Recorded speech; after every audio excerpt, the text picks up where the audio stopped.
अब हमें टाकुमी के पास को दिखाया जाता है जहाँ पर वो असल में एक मशहूर शेफ होता है और यहाँ की सारी लड़कियाँ टाकुमी को बहुत ही पसंद करती है। लेकिन एक दिन टाकुमी के डैड कहते हैं कि उन्हें टेस्ट देने के लिए एक एकेडमी में जाना पड़ेगा। लेकिन टाकुमी कहता है कि हम इस रेस्टोरेंट में पिछले 8 साल से काम कर रहे हैं और सभी को पता है कि हम लोग अपने काम में बेस्ट है, तो हमें किसी टेस्ट को देने का फायदा क्या है। लेकिन टाकुमी के डैड कहते हैं कि तुमने मुझे तो इस गेम में हरा दिया है, लेकिन तुम लोगों को कोई ऐसा ओपोनेंट चाहिए होगा जो तुम लोगों को हराने की काबिलियत रख सके। लेकिन इनोई को ये खाना इतना पसंद आता है कि वो टाकुमी से कहते हैं कि थोड़ी देर पहले तुम एक कंपटीशन की बात कर रहे थे, तो अगर मुझे इतना ही अच्छा खाने को मिल रहा है तो मैं इस कंपटीशन के लिए राजी हूँ। लेकिन जो भी यहाँ पर हारेगा उसे अपने ओपोनेंट के पैरों को पकड़कर हार मानना पड़ेगा। अब हम इस चैलेंज को एक्सेप्ट तो कर लेते हैं, लेकिन टाकुमी ने डक और स्पेशल सॉस का यूज करके यहाँ पर एक यूनिक डिश को बनाया था। लेकिन अगर हम हर किसी की तरह नॉर्मल फिश को बनाते हैं तो वो खाना यहाँ पर यूनिक नहीं बन पाएगा। और तभी हमें याद आता है कि टाकुमी ने कहा था कि यहाँ पर चिकन और रैबिट भी मौजूद है।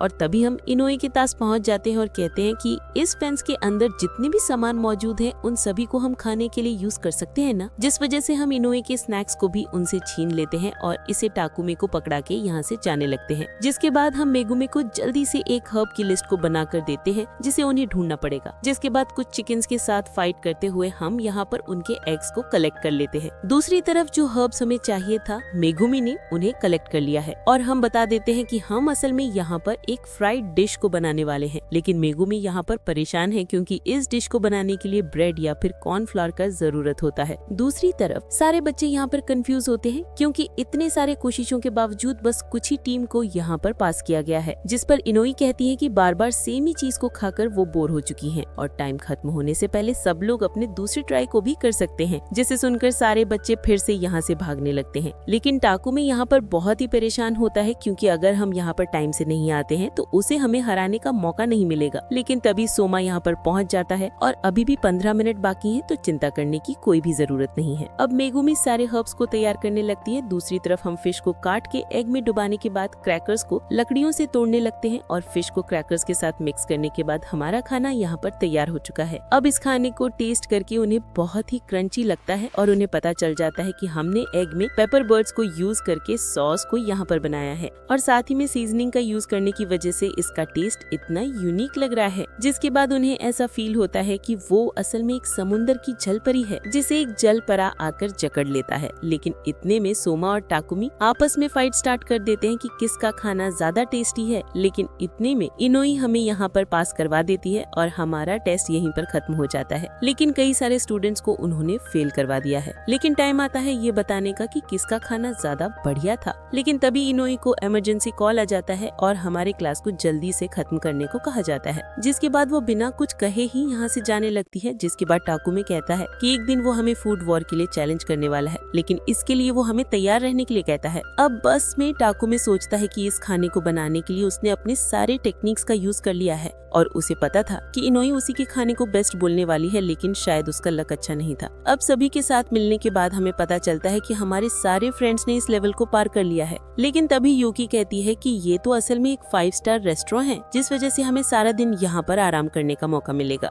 लेकिन होटल में आने के बाद हमें यहाँ पर कुछ भारी भरकम लोगों को दिखाए जाते हैं और पता चलता है कि हमें असल में इनके लिए राइस और चिकन को बनाने का ऑर्डर दिया गया है और हर एक स्टूडेंट को 50 प्लेट खाने को बनाना पड़ेगा। जिसके बाद हमें खुद के खाने को बनाना पड़ेगा, जिसके बाद हम आराम कर सकते हैं। लेकिन इन सारी बातों को सुनकर सारे बच्चों का दिल यहाँ पर टूट जाता है। और हाँ, एक और पॉइंट है, 1 घंटे से पहले अगर हम इस खाने को बना नहीं पाते हैं तो हमें इस एकेडमी से निकाल दिया जाएगा। जिसे सुनकर सारे बच्चे अपने फुल तेजी के साथ यहाँ पर खाने को बनाने लगते हैं। लेकिन जिनका खाना ठीक ठाक नहीं बनता है उन्हें दोबारा से बनाने का ऑर्डर दिया जाता है और हम देखते हैं कि कस्टमर की भी कोई भी कमी यहाँ पर नहीं होती है। लेकिन जितने में टाको में 45 प्लेट्स को यहाँ पर कंप्लीट कर लेता है, इतने में सोमा ने अपने सारे प्लेट्स को कंप्लीट कर लिया है, जिस वजह से वो यहाँ से जाने लगता है। और तभी हम देखते हैं कि अरीना नाका यहाँ पर नहा रही होती है और सोमा भी अपने मस्ती में उसी दिशा की तरफ जा रहा होता है। लेकिन अचानक से वो दोनों आपस में टकरा जाते हैं। अब अरीना यहाँ पर बहुत ही घबरा जाती है क्योंकि असल में वो बाथरूम में गाना गा रही थी और सोचती है कि इस पाइनएप्पल की शक्ल ने मेरे गाने को सुन तो नहीं लिया है ना। लेकिन सोमा कहता है कि उसने अरीना के गाने को सुन लिया है और वो उसे अपने साथ कार्ड खेलने के लिए बुलाता है। लेकिन अरीना कहती है कि वो हमेशा काम पर फोकस करती है और ऐसे बेकार की चीजों के लिए उसके पास टाइम नहीं है। लेकिन